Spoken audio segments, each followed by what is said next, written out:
In Venezuela, the government has reported a number of recent murders which officials point out bear a resemblance to practices used within Colombian paramilitarism. Our correspondent Rachel Boothroyd takes a look at those links.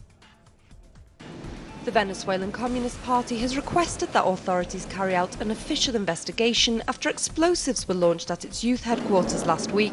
It is just the latest in a series of attacks that have been carried out against left-wing political leaders and buildings over the last year, leading many to believe that there is an increasing paramilitary presence in the country.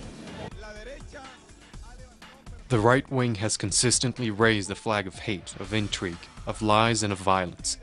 Now it has begun to use paramilitary practices as an instrument of violence in order to achieve in the political field what it hasn't been able to do via the electoral route.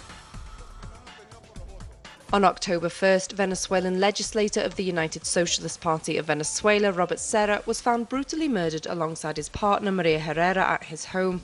It's an assassination which authorities have since confirmed as carried out by hired killers operating on the orders of Colombian paramilitaries. For Carlos Aquino, one of the leaders of the Venezuelan Communist Party, the increase in paramilitary activity is a phenomenon imported across the border from the neighbouring country.